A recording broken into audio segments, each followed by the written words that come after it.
Breaking చూస్తున్నాం. కర్ణాటకలో ఘోర రోడ్డు ప్రమాదం జరిగింది. ప్రైవేటు ట్రావెల్స్ బస్సును లారీ ఢీకొట్టింది. ఈ ప్రమాదంలో 17 మంది సజీవ దహనమయ్యారు. ప్రైవేట్ ట్రావెల్స్ బస్సు, లారీ పూర్తిగా దగ్ధమయ్యాయి. బెంగళూరు నుంచి శివమొగ్గ వెళ్తుండగా ఈ ప్రమాదం జరిగింది.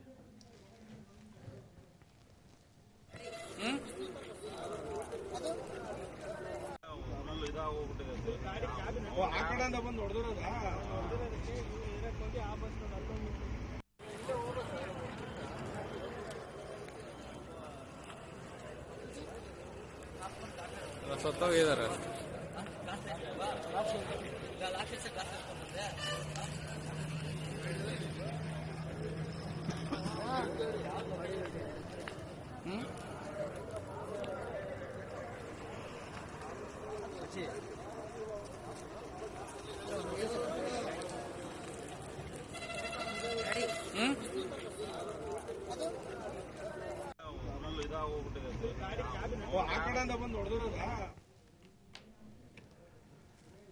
కర్ణాటకలో ఘోర రోడ్డు ప్రమాదం జరిగింది. ప్రైవేటు ట్రావెల్స్ బస్సును లారీ ఢీకొట్టింది. ఈ ప్రమాదంలో 17 మంది సజీవ దహనమయ్యారు. ప్రైవేటు ట్రావెల్స్ బస్సు, లారీ పూర్తిగా దగ్ధమయ్యాయి.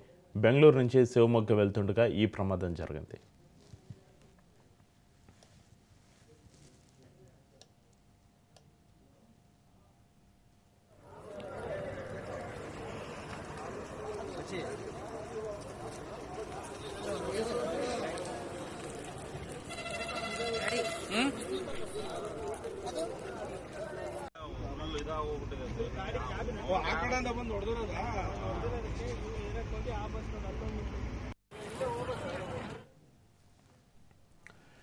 కర్ణాటకలో ఘోర రోడ్డు ప్రమాదం జరిగింది. ప్రైవేటు ట్రావెల్స్ బస్సును లారీ ఢీకొట్టింది. ఈ ప్రమాదంలో 17 మంది సజీవ దహనమయ్యారు. ప్రైవేటు ట్రావెల్స్ బస్సు, లారీ పూర్తిగా దగ్ధమయ్యాయి.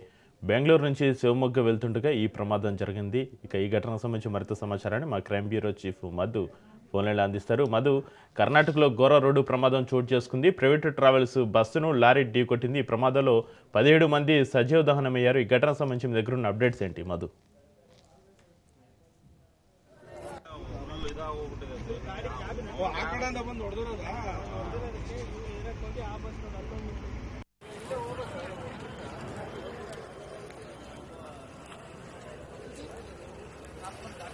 ಸತ್ತೋಗಿದ್ದಾರೆ.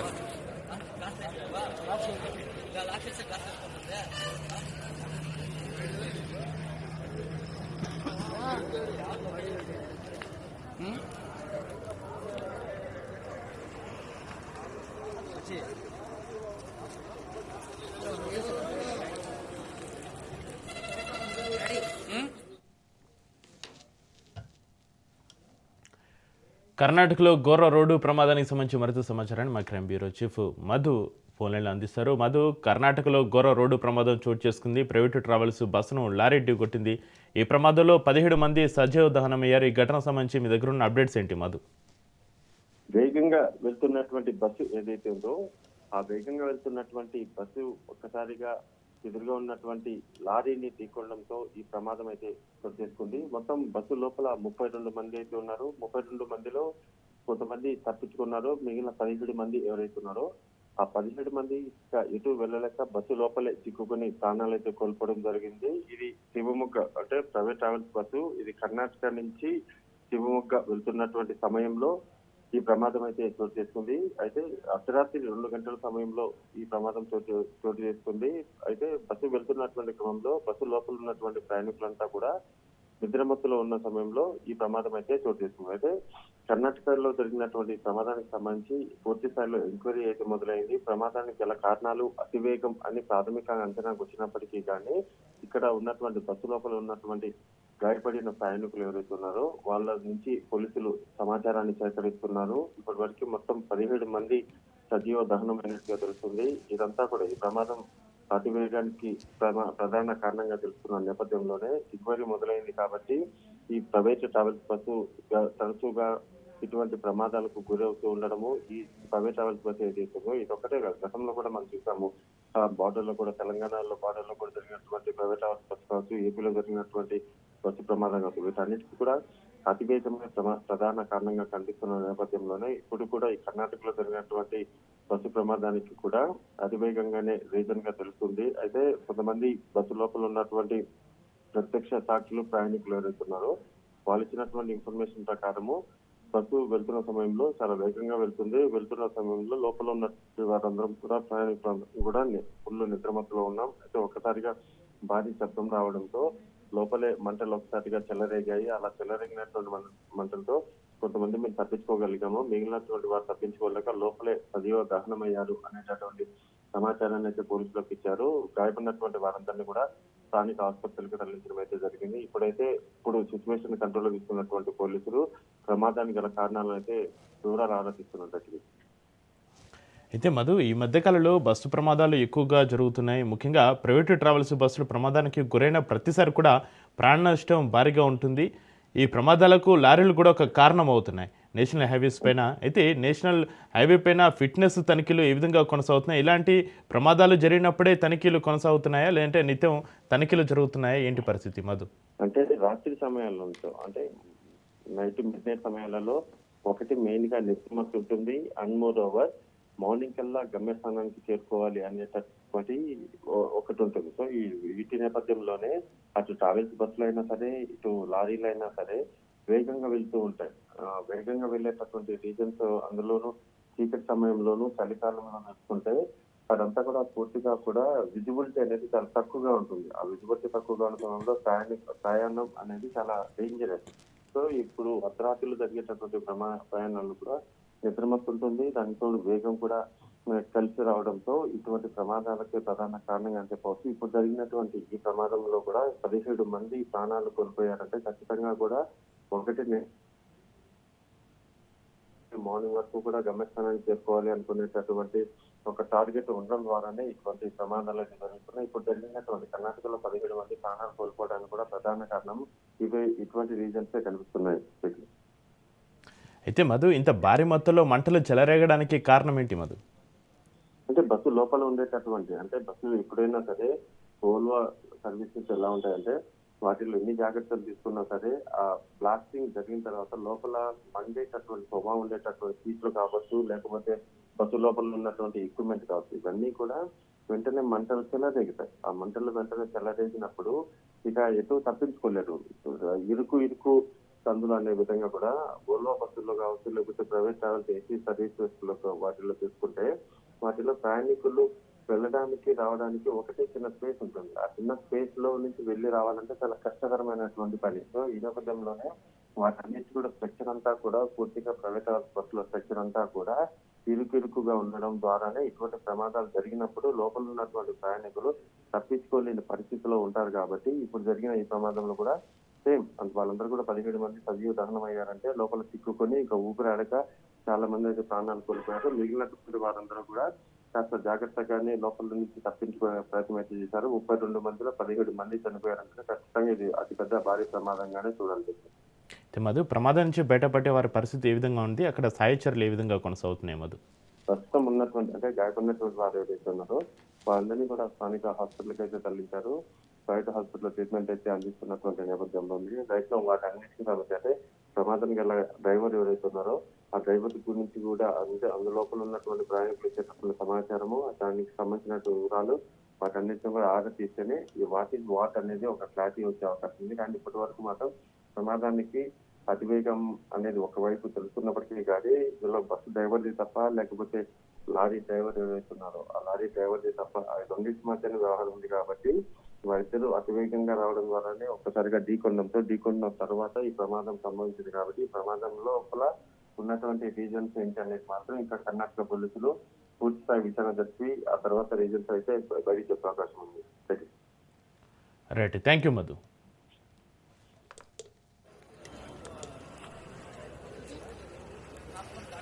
स्वतः येणार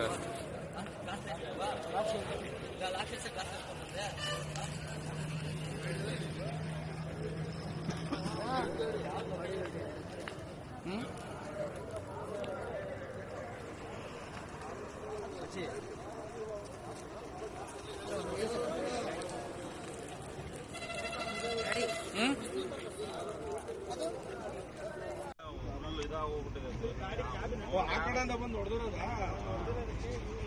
ಆ ಬಸ್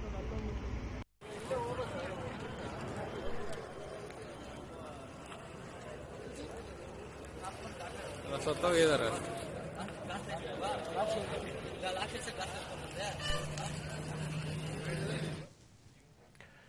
కర్ణాటకలో ఘోర రోడ్డు ప్రమాదం జరిగింది. ప్రైవేటు ట్రావెల్స్ బస్సును లారీ ఢీకొట్టింది. ఈ ప్రమాదంలో 17 మంది సజీవ దహనమయ్యారు. ప్రైవేటు ట్రావెల్స్ బస్సు, లారీ పూర్తిగా దగ్ధమయ్యాయి.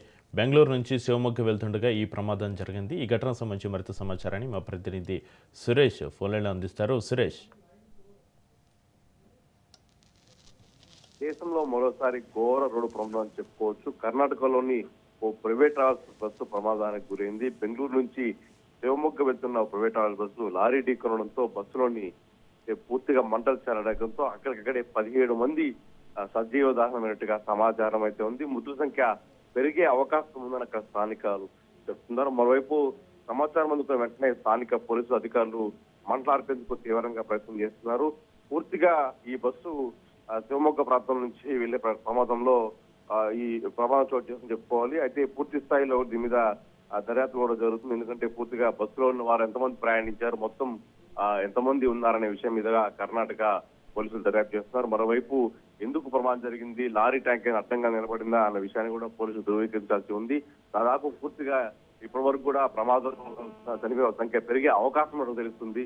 వీరందరూ కూడా దైవయాత్రకు వెళ్తున్నట్టుగా సమాచారం అయితే ఉంది. ఆ తర్వాత పూర్తిగా ఈ మృతదేహాలు కూడా పక్కకి తీస్తారు. స్థానికులు ఈ ప్రమాదం కూడా తెల్లవారుజామున 1 గంట తర్వాత 3 గంటల మధ్య జరిగి ఉందని అక్కడ స్థానికులు నిర్ధారిస్తున్నారు. మనం విజువల్ చూసుకోవచ్చు, భారీ ఎత్తున మంటలు చెలరేగుతున్నాయి. ఓవర్ స్పీడ్ గా వచ్చి లారీని ఢీకొనడంతోనే ఈ ప్రమాదం చోటు చేస్తుందని చెప్పుకోవాలి. అక్కడికక్కడే 17 మంది సజీవ దహనం అయిపోయారని చెప్పుకుంటున్నారు.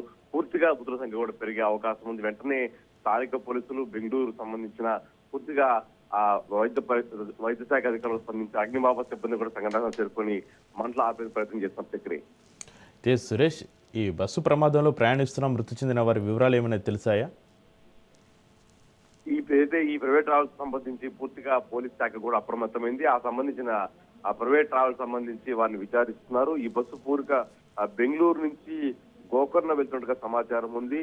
బస్సులోని హెరియర్ సమీపంలో తెల్లవారుజామున ప్రమాదం చేసుకుని బస్సులో మొత్తం 32 ప్రయాణికులు ఉన్నట్టు సమాచారం అందుకుంది. పోలీసులు ప్రమాదానికి వెళ్లి సహాయకాలు చేపడుతున్నారు. ఆ రకంగా ప్రైవేట్ ట్రావెల్స్ ఎంతమంది ప్రయాణించారు, వారి వివరాలు ఏంటని కూడా పోలీస్ శాఖ సేకరిస్తూ వస్తుంది. దాదాపు 30 నుంచి 35 మంది వరకు బస్సులో ప్రయాణించినట్టుగా సమాచారం అయితే ఉంది. ఆ రకంగా ఇప్పటి వరకు 17 మంది చనిపోవడం తెలుస్తుంది. అక్కడెక్కడికే పూర్తిగా కాలిపోయే సజీవ అయిపోయి చెప్పుకుంటున్నారు. మరోవైపు మృత సంఖ్య పెరిగే అవకాశం ఉంది. వారు నిర్ధారించేందుకు కూడా పోలీస్ శాఖ ప్రయత్నం చేస్తుంది. చక్రి, అయితే సురేష్, ఈ ప్రైవేట్ ట్రావెల్స్ బస్సు ఏజెన్సీకి చెందిన బస్సు, దానికి సంబంధించి ఏమైనా వివరాలు తెలిసాయా? ప్రస్తుతానికైతే మంటల్లో చిక్కుకోవడంతో బస్సు పూర్తిగా ఖాళీ బూడిదని చెప్పుకుంటున్నారు. ఆ సంఘటన మనం విజువల్ చూస్తే ఘోరంగా ఉందని చెప్పుకోవాలి. ఎవరైతే లారీని ఢీకొట్టిన తర్వాత ఈ ప్రమాదం చోటు చేసుకున్న కారణంగా ఆ బస్సు పూర్తిగా మంటలు చెలరేగడంతో పూర్తిగా బస్సు కాలిపోయింది. ప్రస్తుతానికైతే ఆ బస్సు ఏ ట్రావెల్స్ అనే విషయాన్ని కూడా స్థానిక బస్సు నిర్ధారించే పరిస్థితిలో ఉన్నారు. ఎందుకంటే పూర్తిగా బస్సు కాలిపోవడం తర్వాత విచారణ చేస్తున్నారు. ఆ రకంగా అయితే సంక్రాంతి సంబంధించి వెళ్తున్నారా లేకపోతే దైవయాత్రకు వెళ్తున్నారా అనే విషయాన్ని పోలీసు కూడా ధృవీకరించాల్సి ఉంటుంది. పూర్తిగా ఈ బెంగళూరు నుంచి గోకర్ణ వెళ్తున్న సమయంలోనే ఈ ప్రమాదం చోటు చేస్తుందని చెప్పుకుంటున్నారు. ఆ రకంగా చూసుకుంటే బస్సులో దాదాపు ఇప్పుడు మృతుల సంఖ్య పెరిగింది, 20 మంది అంటున్నారు. ఇప్పటికే తాజా వార్త అందింది. పూర్తిగా మృతుల సంఖ్య కూడా పెరిగే అవకాశం ఉంది. ఎవరు కూడా దాంట్లో చాలా మంది కూడా బయటకు వచ్చినప్పటికీ పూర్తిగా స్థానికులు కూడా సహాయం చేసిన పరిస్థితి. భారీ ఎత్తున మంటలు చెలరేగడం, ఆ వాతావరణం ఒకసారిగా వేడిగా మారిపోయింది. ఆ మంటల దాడికి ఎవరు కూడా దగ్గరకు వెళ్ళలేని పరిస్థితి నెలకొనింది. ఆ రకంగా చూసుకున్నప్పుడు స్థానికులు కూడా సహాయ చర్యలకు నిస్సహాయం చెప్పుకోవాలి. మరోవైపు మంటలు ఆర్పేందుకు పైన పూర్తిగా చర్యలు తీసుకుంటున్నారు. Chakri, right, thank you Suresh.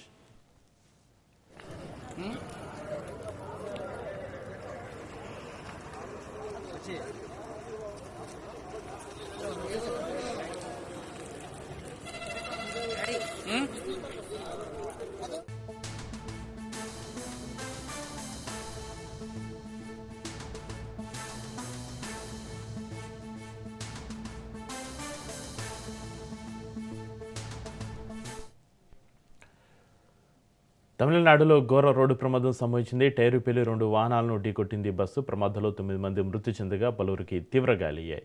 Trichy నుంచి చెన్నై వెళ్తుండగా ఈ ఘటన చోటు చేసుకుంది. సహాయ చర్యలు కొనసాగుతున్నాయి.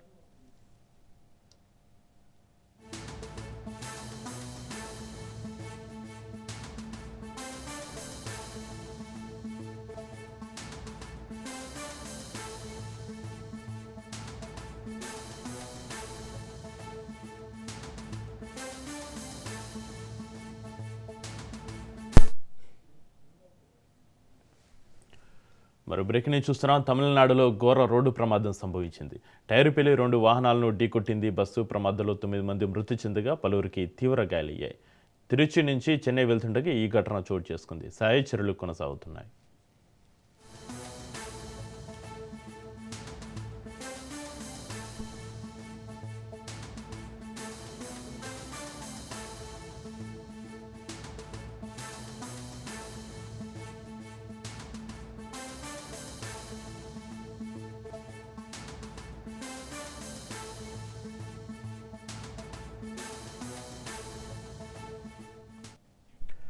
కరీంనగర్ అడ్డాగా గుట్కా మాఫియా రెచ్చిపోతుంది. జిల్లా నడిబొడ్డున ఒక ఏరియా నుంచి స్టాక్ పెట్టుకుని షాపులు యథేచ్ఛగా విక్రయాలు చేస్తున్నారు. ఈ దందాను రాజన్యూస్ టీం బట్టబయలు చేస్తుంది. రాష్ట్ర వ్యాప్తంగా తంబాకు నిషేధంలో ఉన్న షాపులు విచ్చలవిడిగా విక్రయాలు చేస్తున్నారు. ఈ దందాపై చూసి చూడనట్లుగా వివరిస్తున్న పోలీసు అధికారుల తీరుపై విమర్శలు వెల్లువెత్తుతున్నాయి.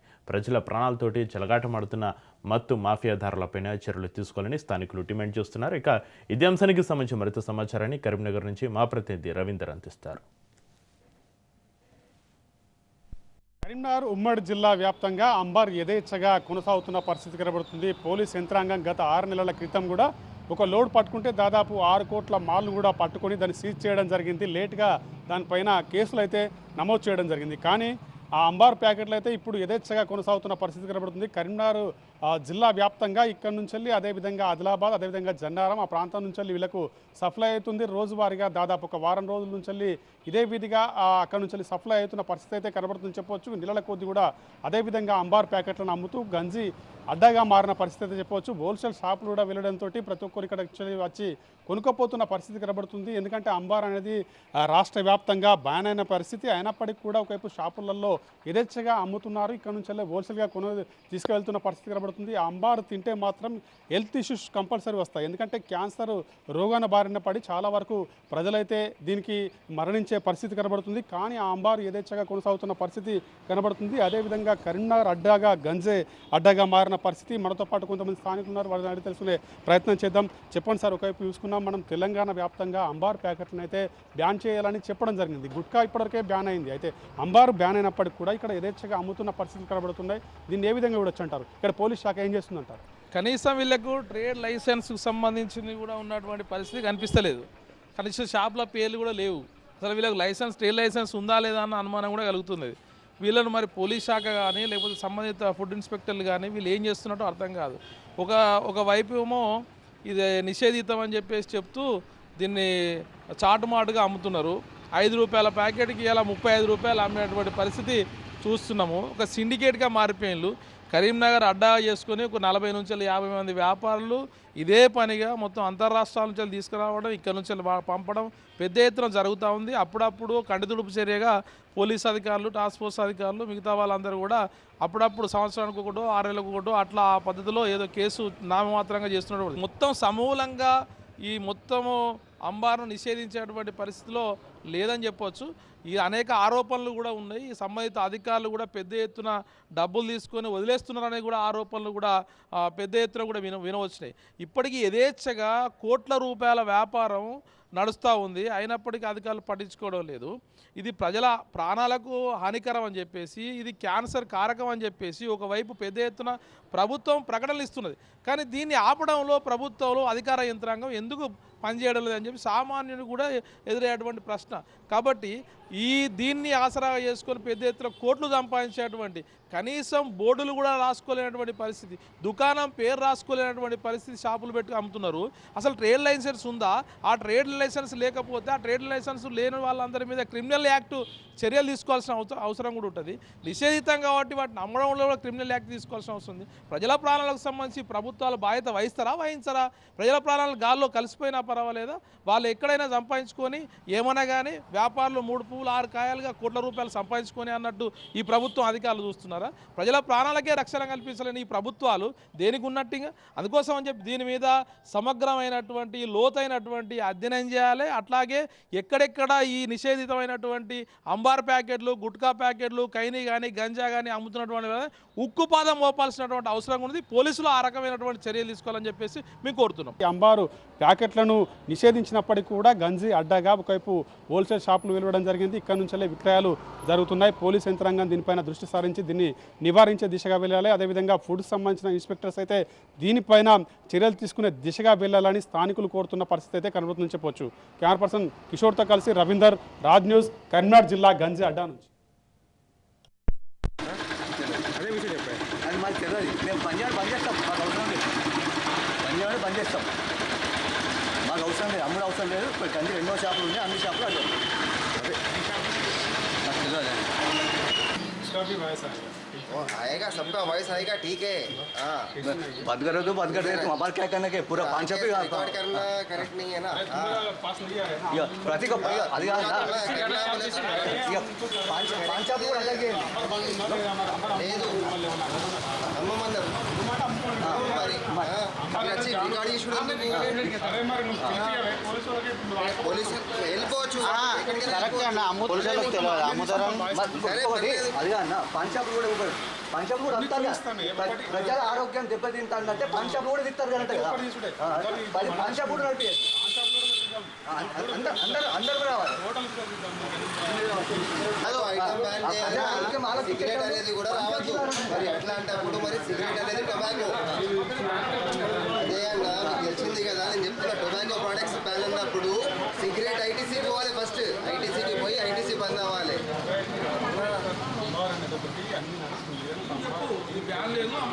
అంబర్ లాంటివి 10 కంపెనీలు ఉన్నాయి. మీకు తెలిసింది ఒక అంబరే. అదే 100 రకాలు ఉన్నాయి అంబర్. దాంట్లో అదొక అంబర్నే మీరు టార్గెట్ చేస్తే కరెక్ట్ కాదు. అంబర్ లాంటివి 10 ఐటెంలు ఉన్నాయి. 10 ఐటెంలు వస్తున్నాయి. అదే చెప్తున్నా. అన్న మీరు వచ్చారు మంచి పని. అరే పర్లేదన్న. మేము దయచేసి చెప్తాం 5 షాపులు కూడా అక్కడ పోయి ఒకసారి 5 షాపులు అంబార్లు అమ్ముతారు. ఫస్ట్ మీరు అభియాన్ కాదు భయ్యా. అది కాదు, మీ సోషల్ వర్క్కి మీకు చాలా వందనం చేస్తున్నాం. మీరు దయచేసి ప్రతి ఒక్క 5 షాపులు అంబార్ దగ్గర ఎందుకు భయ్యా? పోవాలి. తెలంగాణలో ఫస్ట్ ఎక్కడ తయారైతుంది అక్కడ పోవాలి. అక్కడి నుంచి మనకి రాకపోతే మనం ఎట్లా అమ్ముతాం? మన దగ్గర సప్లై అవుతుంది కాబట్టి అమ్ముతున్నాం. సప్లై బంద్ చేపిస్తే మేము ఎందుకు అమ్ముతాం? మనకి ఐటమ్ రాంది.